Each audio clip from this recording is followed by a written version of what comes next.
Welcome back, everybody. Today we're going to be talking about Monarch of the Sword Iseria, and is probably one of the most anticipated and iconic releases of this year. She is definitely looking pretty interesting, and though initially I am definitely a bit surprised by the fact that she's a knight, it pretty, I would say, kind of matches or fits the theme or thematic of her character, as of course they're trying to kind of ship her with Elbrus Ritual Sword.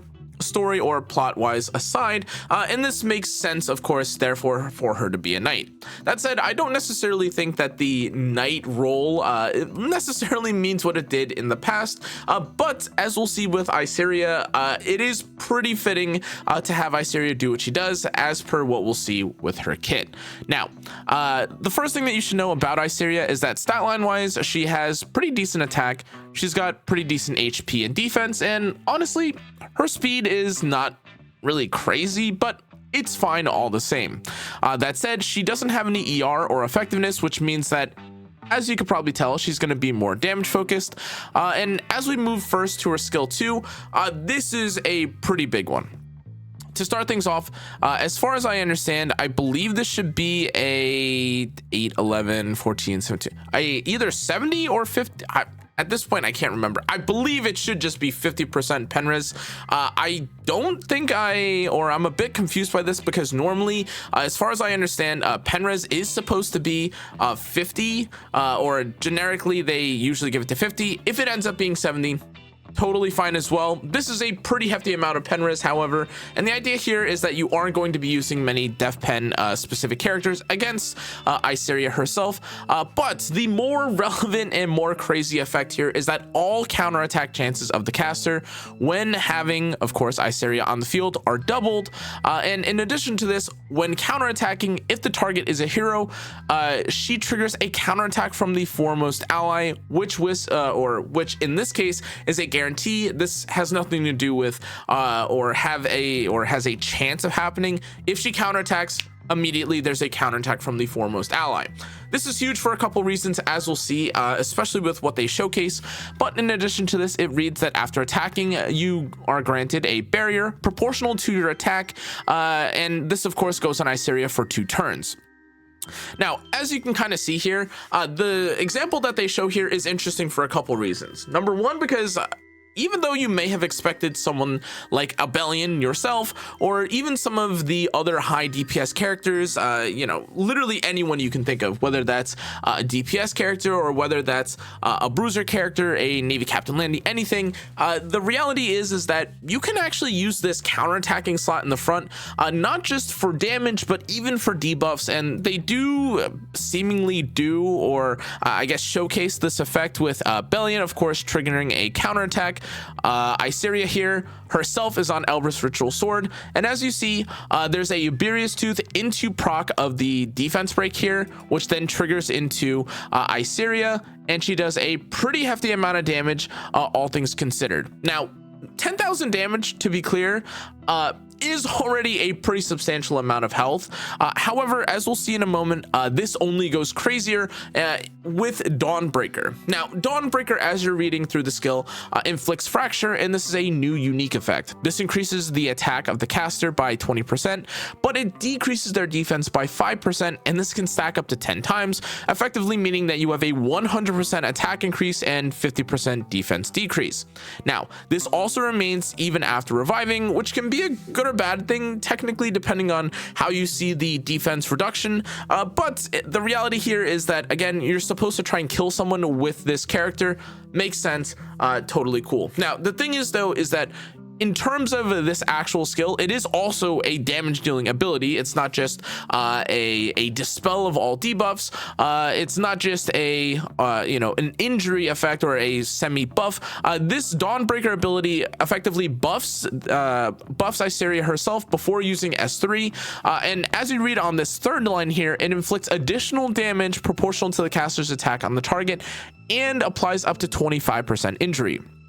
Now, if we take a moment to take a look at the animation, it does look pretty sick. And the reality is that in terms of damage, this is definitely a pretty high like AoE damage dealing ability across the board. once we finish the counter animation, as you can see here, oops, I apologize, I will try to zoom us back a little bit. You can see that this is not an insignificant amount of damage. This is 22,000 damage on the Yulha. This is 25.7 on the Bellion. And although, again, there is an okay amount of injury already having been applied, the reality is that a lot of this is also applied straight on the S3 itself. Now, I do want to point out that before we get to the S1, these two aspects of her kit are already pretty crazy. A self-cleanse, a pretty high AoE damage dealing ability. And this is with the character who, again, does have decently high HP. This is about 17,000. And as I would imagine, most people are likely not going to be investing in defense too much, as again, you lose a lot of it. This is going to be a character that can definitely share some more stats, and as far as I understand, doesn't need to build crit. So with this, I think that this is going to be a character who does have a decent amount of attack, can actually, you know, I guess, spec or specialize specifically into high attack and HP at the same time.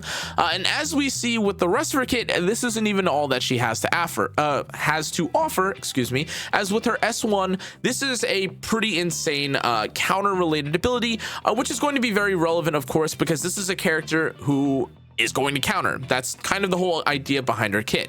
Now, with her S1, first and foremost, Revelation is the name of the ability, and when you use Revelation, this is a pen target defense ability, but if this is triggered as a counter attack, this activates Sword of Duty instead. Sword of Duty activates Fracture on the caster. Great buff, and this attacks the enemy with a ritual sword, and it increases the CR of the caster and the foremost ally, except for the caster, which obviously makes sense, you're not going to put her in the front, by 25%. I believe if it's not 25%, then it's 20, but this is what leads me to believe before it should be 70% pen res and 25 here. However, the big thing here as well, again, is that the similar additional damage proportional to the caster's attack on target effect alongside the injury is also present on the S1 Revelation, and if you soul burn this ability, it also deals a pretty hefty amount of damage. Now, text and all this random nonsense aside, the reality is that this does deal a pretty crazy amount of damage, and as we see through a lot of the, I guess, b-roll of the character, she does basically like injury shattering amounts of damage to health based characters, which makes sense. She is supposed to counter injury characters in general, and even without buffs, like as you're seeing there, that's a pretty hefty amount of damage. Now, of course, part of the reason why this is so significant, of course, is because she also injures. The 10k damage by itself, already pretty nice, but I think there's actually something that I'm quite concerned about when it comes to the Iseria, and that's the fact that although it is obviously going to be quite nice for you to, say, for instance, apply something like injury on an enemy, in this day and age, for a lot of epicseven characters, if you don't have some sort of survivability, some evasion, some way to have 1,000 bajillion, quintillion, billion, million damage yourself, how much value you have here is not really that important, because even for certain other characters, as you're probably familiar with, including characters like the free rens and the literally any of the characters that you're seeing on board right now, there is some sort of gimmick or way for characters to avoid taking damage, and even as you're seeing on screen right now, the amount of damage that you're seeing is not super crazy. Now, again, as you are able to continuously get out more fractures or get out more counters, the amount of damage that someone like the Iseria is going to deal is, well, a lot. And the reality is that, and as you can tell by the length of the rest of this combat showcase, she's obviously designed to be slower, and the niche that she does counter is okay, I would say, at the very minimum. Now, like, the reality here too is that characters like Yulha are extremely prominent at the moment. I think everyone, regardless of how good or bad it really makes the team, are basically using something like Yulha to giga juice a character up to like 1 billion health. Then people will use something like Genesis Raz or any other characters to one shot.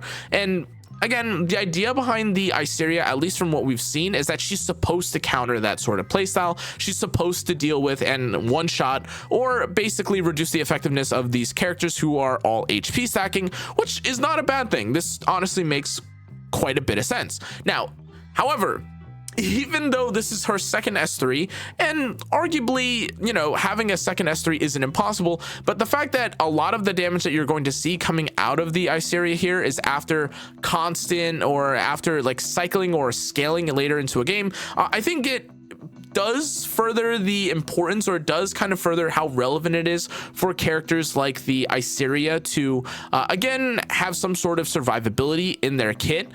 Fortunately for the showcase that you're seeing on screen right now, there is the maid Chloe, there is the the Last Rider crowd to prevent you from taking too much damage from AoEs. And again, if you're in a position where you are fighting against a low damage team composition that's all HP based and they don't care about having a real damage dealer, then of course I think Iseria is going to be very strong, as we've seen.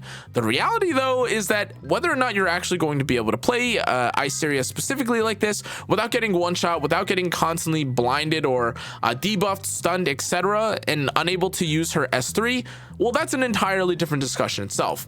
Now, the other kind of like major concern that I have for Iseria herself too is that she doesn't have some sort of way of making herself immune to debuffs, and as you probably tell excuse me, you could probably tell that she does of course deal a lot of her damage through the injury, but whether or not she'll be able to do as much damage if she's constantly getting attacked down, this may kind of bring back, or this may kind of lead certain characters to feel stronger, especially if you're able to attack down or remove some of the scaling of her abilities, as many other characters have been shown to do.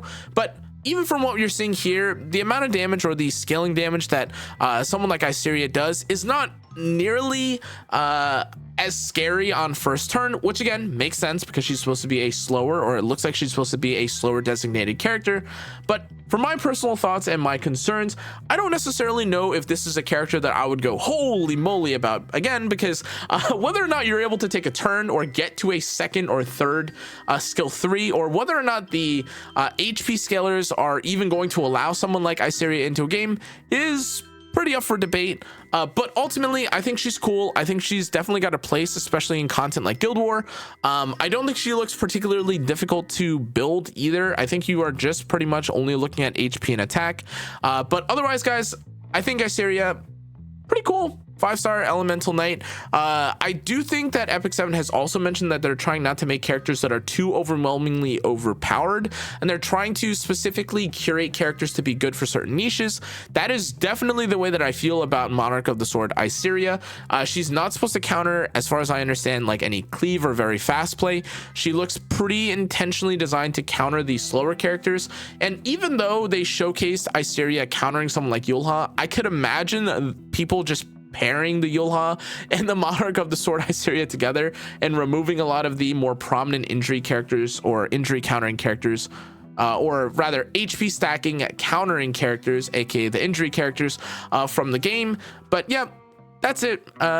She looks cool. Honestly, probably an 8.5 or an 8 out of 10 character. 8.5 definitely, because I do like the way that the design looks. This looks like pretty similar to a Bellion caliber stylistic or design character on a more familiar or iconic face. But yeah, looks great. Yeah, that's it. Thanks again for watching, guys. I'll see you on the next one. Stay safe, stay healthy. Good night.